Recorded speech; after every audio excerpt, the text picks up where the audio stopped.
Halo, Assalamualaikum. Saya Ria Marginingsih. Di sini akan menjelaskan terkait tips dan trik judul skripsi cepat ACC. Ini adalah penjelasan skripsi series part 2. Jadi insya Allah nanti akan ada lanjutannya. Di sini yang perlu digarisbawahi adalah kaitannya cepat ACC ya. Cepat ACC yang saya maksudkan di sini berhubungan dengan dosen pembimbing. Karena setiap pengajuan judul di kampus itu pasti berbeda-beda. Misalnya di kampus saya. Kalau di kampus saya ini, mahasiswa mengajukan judul itu melalui KLab, Ketua Laboratorium. Nah, KLab ini yang akan men-screening judul-judul yang mahasiswa ajukan, apakah nanti disetujui atau tidak. Kemudian, setelah judul-judul tersebut di ACC, judul yang telah di ACC akan diajukan ke Kaprodi untuk dipilihkan dosen pembimbingnya. Nah, pemilihan dosen pembimbing ini tentunya sesuai dengan kompetensi dan judul skripsi yang diajukan. Jadi antara judul skripsi sama kompetensi dosen itu harus sesuai. Makanya di sini saya garis bawahi bahwasanya judul skripsi cepat ACC di sini yang saya maksud adalah berhubungan dengan dosen pembimbing.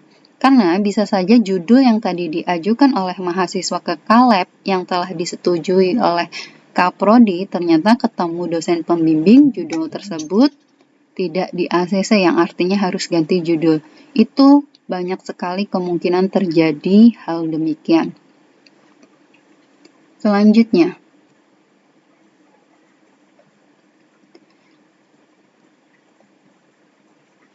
pembahasan yang akan kita bahas terkait dengan skripsi series kedua ini yaitu poin pertama kita akan membahas tentang memahami isu. Kemudian yang poin kedua kita akan membahas terkait bacaan apa aja sih yang perlu saya baca gitu ya. Kemudian poin ketiga, judul yang menarik itu yang seperti apa? Poin keempat, dosen pembimbing ini punya kompetensi di bidang mana gitu ya. Dan poin terakhir adalah kaitannya sama diskusi. Kita masuk ke poin pertama, memahami isu yang update ataupun isu terkini. Nah, isu ini teman-teman harus pahami ya bahwasanya permasalahan penelitian itu nggak tiba-tiba datang begitu saja, yang artinya kita sebagai peneliti harus mencari dulu gitu. Masalah apa yang ada di lapangan, misalnya masalah yang ada di perusahaan, atau masalah apa yang sekarang sedang booming. Kaitannya sama isu ini mungkin kalau ngomongin kondisi 2020 ya, anak marketing misalnya, bisa mengambil isu terkait COVID dan bagaimana dampaknya bagi bisnis. Nah, itu bisa diambil. Kemudian di sini kita upayakan bahwasanya isu yang kita angkat itu ada datanya. Misal begini, mahasiswa kadangkala mengambil sebuah judul penelitian itu, mereka tidak memahami gitu. Apa sih yang akan mereka tulis nanti? Apa sih yang akan mereka teliti nanti? Nah, ini kesalahan besar yang sering terjadi. Makanya seringkali mahasiswa judulnya tidak di-ACC oleh pembimbing karena dari judul yang diajukan sama isu yang ditawarkan atau isu yang ketika didiskusikan saat bimbingan dengan dosen pembimbing itu tidak sesuai gitu. Kalaupun memang ada sedikit kesesuaian, biasanya ada permasalahan terkait konkretnya permasalahan yang terjadi kaitannya sama data di lapangan, dukungan referensi, dan lain-lain. Nah, ngomongin data ini teman-teman bisa mengambil dari sebuah report. Misalnya ya, kalau semisal anak MSDM, Manajemen Sumber Daya Manusia, itu banyak sekali report-report terkait isu-isu HR saat ini ya, Human Resource, itu banyak banget bisa kamu temuin. Misalnya saat ini yang sedang booming kaitannya generasi milenial misal. Nah, itu cari report tentang generasi milenial. Nah, setahu saya report itu sudah ada ya. Yang terbaru saya punya tahun 2019. Untuk report dari data ini atau laporan tersebut bisa kita jadikan sebuah isu yang kita angkat di latar belakang nantinya ya. Dan tentunya dengan adanya isu tersebut, kita sudah punya gambaran dari judul yang kita pilih itu gitu. Kita bakalan menulis apa. Yang perlu digarisbawahi teman-teman bahwasanya isu ini adalah hal yang akan kamu tulis. Hal-hal yang akan kamu ceritakan nanti pada latar belakang penelitian. Ya, jadi di sini teman-teman harus tahu dulu masalah apa yang terjadi. Kemudian kamu harus tahu dulu fenomena apa yang terjadi. Kemudian, selain dari permasalahan, bisa saja mungkin dari gap. Jadi, peneliti si A menemukan hasil teorinya adalah semisal bla bla bla. Ternyata peneliti B menemukan hasil teorinya adalah blo blo blo. Itu kan ada perbedaan. Sementara secara teoritis misalnya adalah yang benar sesuai itu adalah peneliti si A yang tadi hasil risetnya adalah bla bla bla. Berarti di sini ada temuan baru. Kenapa peneliti si B ini hasil risetnya adalah blo blo blo. Kemudian kamu cari lagi teman-teman. Cari lagi di artikel hasil riset sebelumnya, apakah ada hasil riset yang mendukung penelitian si B ini gitu. Yang hasil risetnya juga blo blo blo gitu ya. Nah, itu cari. Oh, ternyata ada penelitian si C, penelitian si D, ternyata ada mendukung penelitian si B tadi gitu. Namun secara umum hasil riset itu sebenarnya mendukung penelitian si A tadi yang hasilnya risetnya adalah bla bla bla. Nah, di situ kan ada perbedaan teman-teman gitu. Nah, itu yang perlu kamu tilik kenapa bisa terjadi demikian gitu. Hal apa sih yang menjadikan hasil riset itu berbeda? Ataukah kondisi masyarakatnya sehingga menyebabkan hasil riset berbeda? Ataukah kondisi sosial budayanya? Itu banyak sekali teman-teman pengaruhnya. Nah, kita bisa mengambil dari gap riset itu. Kemudian di sini ngomongin kebaruan ya. Kebaruan di sini kalau ngomongin isu itu berarti ada temuan apa gitu ya. Temuan yang berbeda dari sebelumnya gitu. Kalau yang gampangnya sih untuk skripsi itu kita bisa ngambil dari perbedaan riset gitu ya, yang gap riset itu tadi. Atau yang gampangnya kalau skripsi mahasiswa S1 itu kan sebenarnya tidak terlalu ditekan terlalu tinggi ya, dalam artian dari sini ngomongin harus sempurna seperti mungkin ketika mahasiswa S2 ataupun bahkan mahasiswa S3 karena skripsi S1 ini kan masih pada tahap pembelajaran ya. Tapi teman-teman tetap ya harus bisa memahami kaitannya poin-poin yang ada di sini. Jadi kalian itu jangan asal comot judul gitu. Karena yang saya temui banyak sekali mahasiswa itu lebih-lebih mengambil judul yang memang banyak diambil oleh mahasiswa atau kakak-kakak kelas yang lainnya karena mereka beranggapan referensinya itu banyak gitu. Padahal tidak demikian ya. Jadi poin penting dalam mengajukan judul itu kalian memahami isu, memahami permasalahan atau memahami riset ataupun kebaharuan. Karena ketika pun judul kamu sudah di ACC tadi yang melalui proses administrasi, kalau kamu ketemu dosen pembimbing dan kamu tidak bisa menjelaskan terkait permasalahan ataupun kebaruan ataupun kaitannya sama data yang mendukung dari kondisi yang kamu ceritakan ataupun permasalahan itu tadi, itu judul bisa diganti oleh dosen pembimbing. Lanjutnya, perbanyak baca artikel di jurnal. Jadi, ini tadi, untuk bisa memahami bahwasanya judul penelitian kita ini adalah sebuah judul yang menarik, nanti akan kita bahas di next step ya. Sekarang kita fokusnya ke judul artikel, bukan judul artikel, tapi baca artikel. Jadi dari baca artikel ini nanti teman-teman akan menemukan ide-ide yang bisa kalian tulis di skripsi kalian gitu. Karena dari hasil-hasil riset si A, si B, si C, kemudian hasil riset si A ini ternyata di benua Eropa. Kemudian si B ini hasil risetnya dari benua Asia. Biasanya ada temuan baru dari perbedaan hasil riset Jadi ada hasil riset yang berbeda antara peneliti yang tadi di benua Eropa sama peneliti yang di benua Asia gitu. Bisa terjadi demikian? Bisa gitu. Nah, jika ada perbedaan itu justru bagus untuk kita jadikan ide penulisan. Kemudian di sini ya teman-teman, untuk bisa mendapatkan poin-poin yang seperti tadi tentunya kita harus baca jurnal kan. Kita harus baca buku teori. Tapi yang kalau saya sarankan teman-teman harus banyak baca artikel di jurnal. Jadi artikel-artikel itu pilihlah artikel yang sesuai.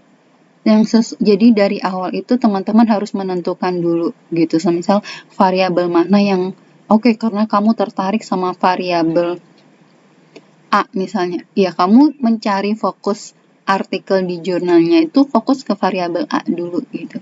Jadi variabel A ini kita kalau lebih enaknya itu berangkat dari variabel Y-nya ya. Semisal kalau anak manajemen, anak pemasaran misalnya berarti terhadap keputusan pemilihan misalnya. Berarti kamu cari dulu variabel Y terkait keputusan pembelian. Itu kan pasti akan banyak sekali variabel-variabel X yang mempengaruhi keputusan pembelian. Nanti kamu pilih lagi ya dari berbagai artikel yang kamu baca di jurnal itu, kira-kira variabel X-nya tuh apa aja. Cari yang sesuai kondisi saat ini yang lagi in itu apa. Nah, untuk bisa mendapatkan akses jurnal yang bagus itu teman-teman daftarlah di anggota perpustakaan. Kalau kampusnya yang punya langganan artikel-artikel jurnal berbayar itu bagus ya. Tapi kan masalahnya nggak semua kampus memiliki fasilitas itu gitu. Tapi nggak usah khawatir gitu. Kita bisa memanfaatkan fasilitas yang telah disediakan pemerintah, yaitu fasilitas dari Perpustakaan Nasional Republik Indonesia. Nanti silahkan di googling aja, jadi PNRI itu menyediakan artikel-artikel berbayar ya, yang dari sebagian kampus di Indonesia ini belum mampu untuk berlangganan artikel-artikel di jurnal yang berbayar tersebut. Nah, teman-teman bisa memanfaatkan fasilitas itu gitu.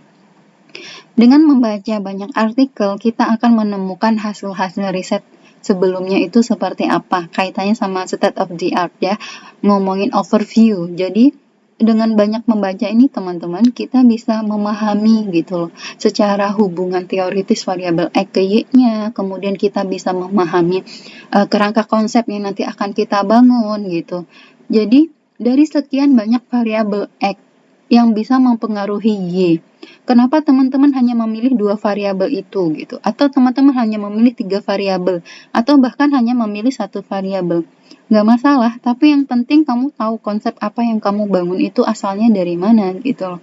Nah, untuk bisa membangun konsep hubungan X terhadap Y itu tadi, kalian harus bisa menemukan hasil riset sebelumnya, temuan-temuan teoritis yang menyatakan bahwasanya variabel X memang memiliki peranan atau pengaruh terhadap variabel Y dibanding variabel-variabel lainnya. Itu harus kamu temukan gitu. Karena pastinya kan banyak sekali variabel X lain yang mempengaruhi variabel Y. Jadi, teman-teman harus punya dasar yang kuat gitu.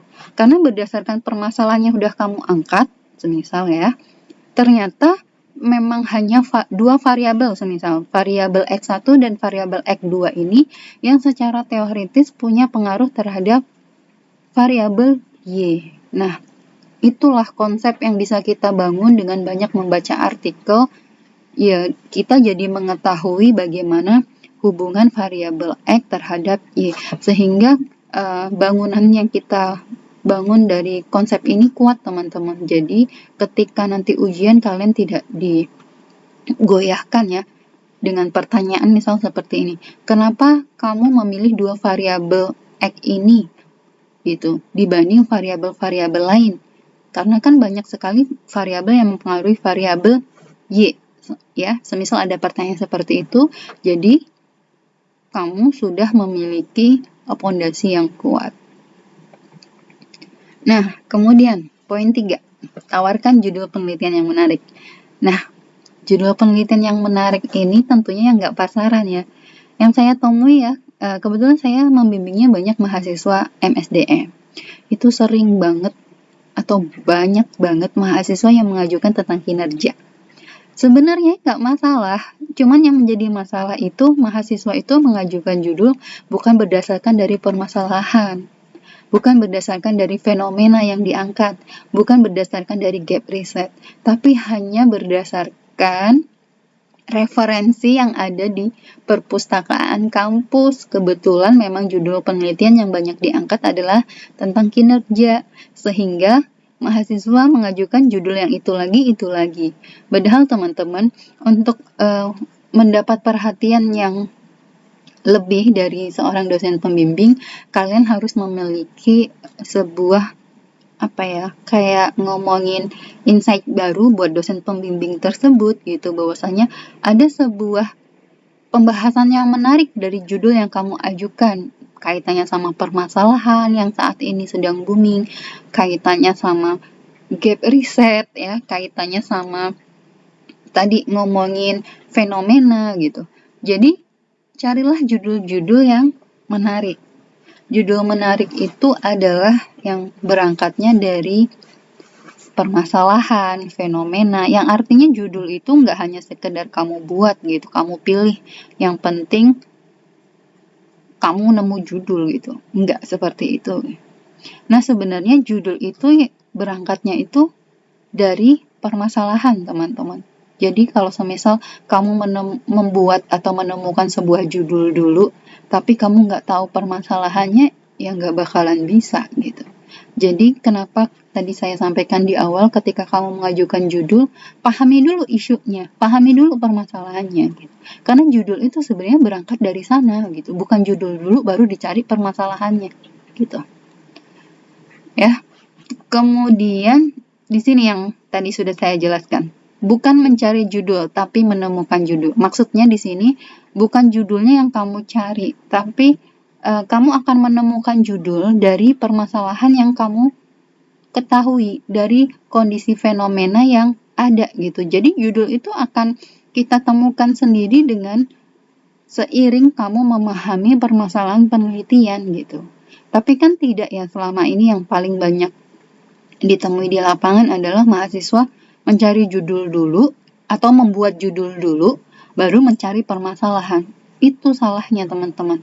Salah di situ adalah seringkali judul kalian makanya ditolak sama dosen pembimbing. Karena antara judul sama permasalahan yang kalian ceritakan itu tidak sesuai.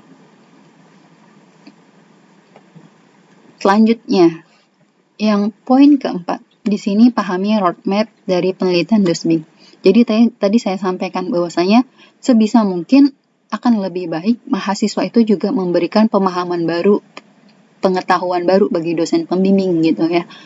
Ada judul-judul yang bagus dan menarik yang kalian tawarkan, itu tentunya ada sebuah ketertarikan yang berbeda dari dosen pembimbing gitu. Ada emangnya Bu mahasiswa yang seperti itu? Banyak teman-teman. Saya bahkan menemukan beberapa mahasiswa bimbingan saya yang penelitiannya itu sangat bagus ya gitu. Ketika mahasiswa diarahkan, ketika mahasiswa diberikan penjelasan, dia mengikuti.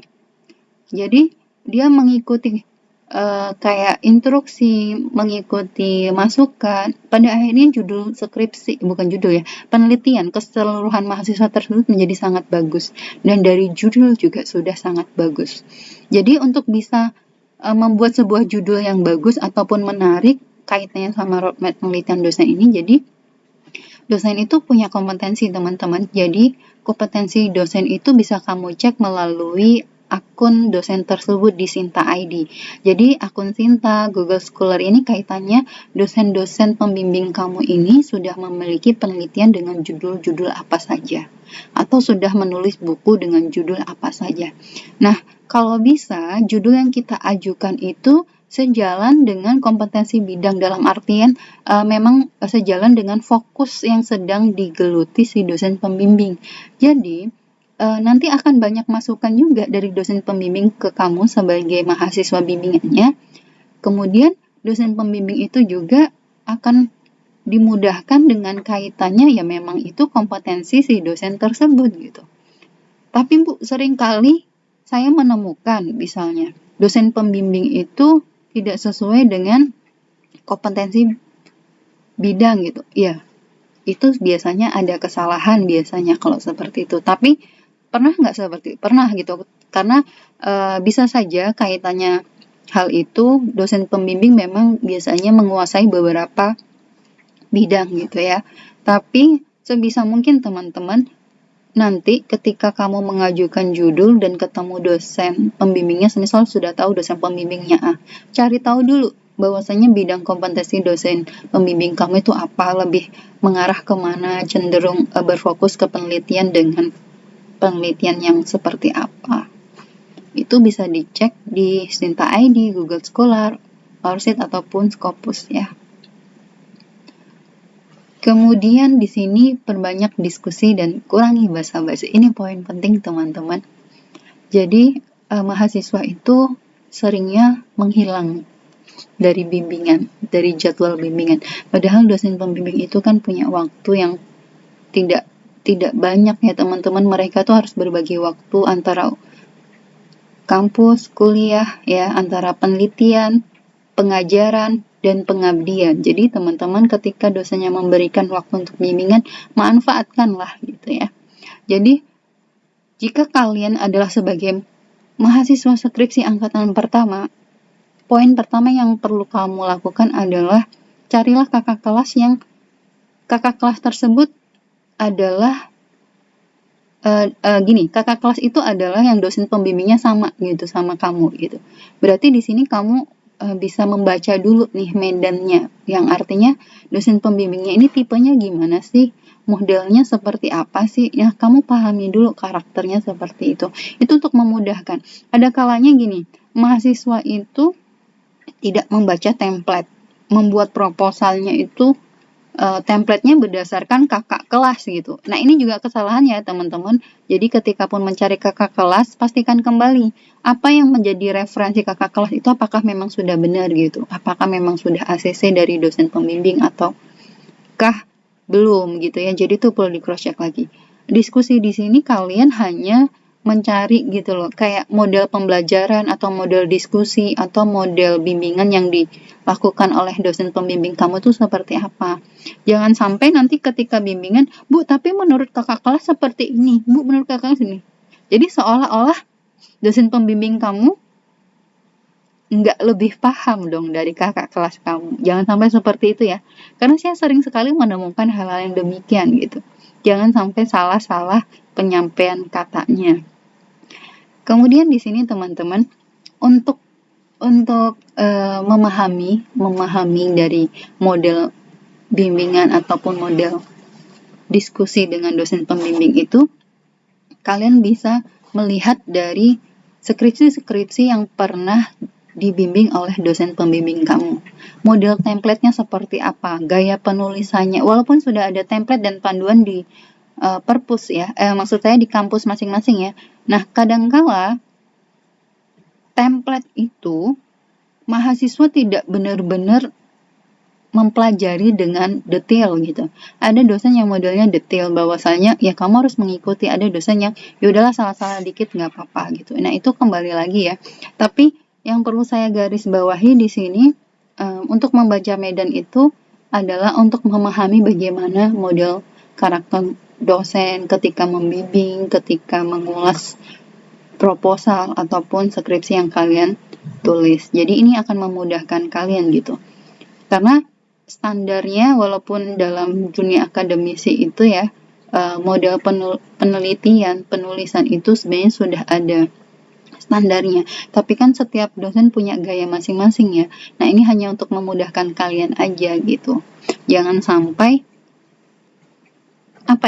kalian kayak semisal gini loh, kayak kamu mau pergi ke sebuah tempat gitu, kamu belum tahu tempat yang mau kamu kunjungi itu seperti apa, pembekalan yang harus kamu bawa tentunya kan harus disesuaikan sama tempat tujuan kita kan. Jadi semisal kalau kamu pergi ke gunung, bekal apa yang harus kamu bawa ke gunung, di pegunungan itu pun kondisinya beda-beda. Nah kamu searching dulu dong, medannya seperti apa, kira-kira yang dibutuhkan seperti apa.